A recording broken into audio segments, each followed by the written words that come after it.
Hello friends, आप सभी का हमारे यूट्यूब चैनल पर हार्दिक स्वागत है। फ्रेंड्स, आप कैसे हैं? आई होप आप सभी अच्छे व स्वस्थ होंगे। फ्रेंड्स, हम यूट्यूब के माध्यम से अपने घर परिवार की और बाहर के ज़रूरतमंद लोगों की मदद करना चाहते हैं अपने यूट्यूब चैनल के माध्यम से। उसके लिए आपका सहयोग बहुत ही ज़रूरी है। तो आप हमारे चैनल को सब्सक्राइब करें, वीडियो को लाइक करें और वीडियो को शेयर करें, और हमारे चैनल में जाकर चैनल की सभी वीडियो को फुल वॉच करें, जिससे हमारा सहयोग हो सके। ठीक है फ्रेंड्स, वीडियो को अब हम शुरू करते हैं। स्वरों को उच्चारित करने में जो समय लगता है उसके आधार पर स्वर कितने प्रकार के होते हैं? 3 प्रकार के। ज वर्ण का उच्चारण स्थान है तालु। अभवा अभवा धातु रूप में पुरुष एवं वचन है, मध्यम पुरुष एक वचन। प्रायः उत्तर पदार्थ प्रधान समास होता है, उत्तर पद प्रधान समास होता है, तत्पुरुष समास। कर्ता का इष्टतम कारण है कर्म। अका सर्वेण दीर्घा सूत्र है दीर्घ संधि का। एचो अय वायाव सूत्र है अयादि संधि का। मधु प्लस आरी की संधि होती है मध्वारी मध्वारी। चलिए आगे देखते हैं। चे प्लस अनय की संधि होगी चैनम। अवनीश में संधि है दीर्घ संधि। प्रत्युत्तर में संधि है हिरण संधि। देवालय में संधि है देवालय में। देवालय में संधि है दीर्घ संधि। एकोन चत्वारि शब्द का अर्थ है एकोन चत्वारि संत शब्द का अर्थ है 39। चोर भयम में समास है तत्पुरुष समास। चोर भयम में समास है तत्पुरुष समास।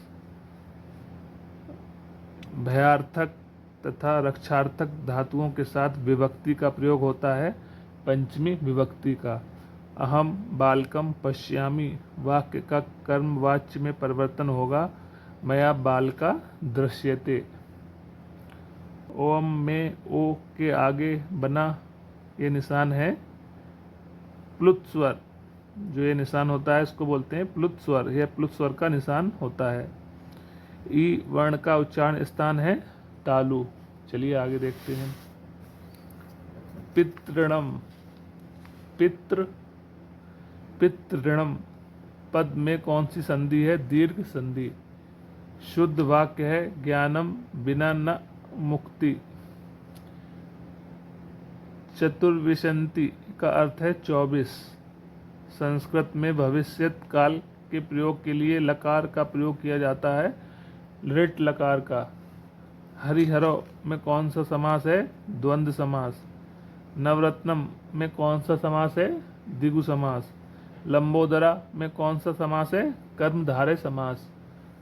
बालक का चतुर्थी विभक्ति में प्रथम वचन में रूप होगा बालकाय। बालका बालकम बालकेन बालकाय। तो चतुर्थ विभक्ति एक वचन क्या होगा? बालकाय। नपुंसकलिंग है, इसमें से नपुंसकलिंग है एते। पितु किस विभक्ति व वचन का रूप है? पंचमी एक वचन का। चलिए आगे देखते हैं।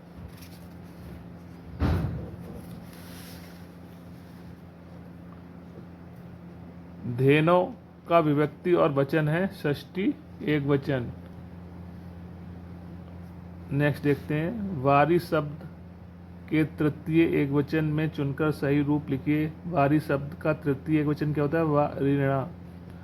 सर्व शब्द का सर्वेश्याम रूप बनता है षष्ठी में। पश्यामी रूप किस लकार का है? लट लकार का। लट लकार का। भवनम में संधि है अयादि संधि। भवनम में कौन सी संधि है? अयादि संधि। वसुधैव में संधि है वृद्धि संधि। भ्रातरौ में समास है भ्रातरौ में समास है एक शेष द्वंद्व समास। विधाधनम में समास है कर्मधारय समास। व्रीहि समास के भेद होते हैं 2। निर्मछिकम में कौन सा समास है? अव्ययी भाव। निर्मछिकम में कौन सा समास है? अव्ययी भाव। चलिए आगे देखते हैं। चंद्रशेखर में कौन सा समास है? बहुव्रीहि समास। चंद्रशेखर में कौन सा समास है? बहुव्रीहि। त्रिलोचन में कौन सा समास है? द्विगु समास। यशोधरा में कौन सा समास है? बहुव्रीहि समास। समुद्रम में कौन सा समास है? अव्ययी भाव। निम्न में स्वर का भेद नहीं है। अंतःस्थ, ये स्वर का भेद नहीं है अंतःस्थ, तो ऑप्शन नंबर द ठीक होगा। स्वर कहलाते हैं अच, अच प्रत्याहार में स्वर आते हैं। स्पर्श व्यंजनों के वर्ग हैं 5 वर्ग। व्यंजन वर्ण कहलाते हैं हल, हल प्रत्याहार में सभी व्यंजन आते हैं हल प्रत्याहार में। जिन वर्गों के उच्चारण में एक मात्रा का समय लगता है वे कहलाते हैं हस्व स्वर। जिन स्वरों के उच्चारण में एक मात्रा का समय लगता है वे कहलाते हैं हस्व स्वर। टा वर्ग के व्यंजन वर्ण कहलाते हैं स्पर्श। टा वर्ग के व्यंजन वर्ण कहलाते हैं स्पर्श। चलिए आगे देखते हैं।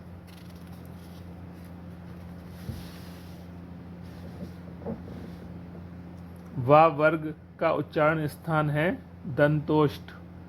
दंत किसका उच्चारण स्थान है? ला। दंत किसका उच्चारण स्थान है? ला का। जा वर्ण का उच्चारण स्थान है, जा वर्ण का उच्चारण स्थान कहाँ पर है? तालु। तालु। या वर्ण का उच्चारण स्थान कौन सा है? या वर्ण का उच्चारण स्थान कौन सा है? तालु। कंठ तालु से उच्चारित होने वाले कौन से वर्ण हैं? ए किस लकार का रूप है? पठेत किस लकार का रूप है? विधिलिंग लकार। पठेत, पठेताम, पठेयु कौन सा लकार होता है? विधिलिंग लकार। पंचमी विभक्ति में कारक का चिन्ह होगा से, अलग अर्थ में। संप्रदान कारक में चतुर्थ विभक्ति में चिन्ह होगा। संप्रदान कारक में चतुर्थ विभक्ति में चिन्ह होगा के लिए चतुर्थी विभक्ति का प्रयोग होता है संप्रदान कारक में। चतुर्थी विभक्ति का प्रयोग होता है संप्रदान कारक में। चतुर्थी विभक्ति का प्रयोग होता है संप्रदान कारक में। चलिए आगे देखते हैं। तृतीय विभक्ति है करण कारक। तृतीय विभक्ति क्या है? करण कारक। उलुकाय तमा रोचते वाक्य के रेखांकित पद में कौन सी विभक्ति है? उलुकाय में कौन सी विभक्ति है? तो कौन सी विभक्ति है इसमें? चतुर्थी। जैसे बालकम, बालकेन, बालका, बालकम, बालकेन, बालकाय, तो चतुर्थी विभक्ति बालकाय होती है। उसी प्रकार इसमें चतुर्थी विभक्ति क्या होगी? उलुकाय, चतुर्थी विभक्ति।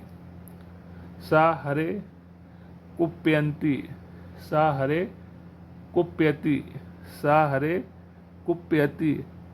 हरे शब्द में कौन सी विभक्ति है? तो कौन सी विभक्ति है? चतुर्थी। चतुर्थी विभक्ति होगी हरे शब्द में। सा हरे कुप्यति, हरे शब्द में कौन सी विभक्ति है? चतुर्थी विभक्ति। तिलेषु में प्रयुक्त विभक्ति है तिलेषु में, तो कौन सी विभक्ति है? सप्तमी। क्रोधात में कौन सी विभक्ति है? क्रोधात में कौन सी विभक्ति है? पंचमी। संस्कृत भाषा में यम है 4, यम है 4।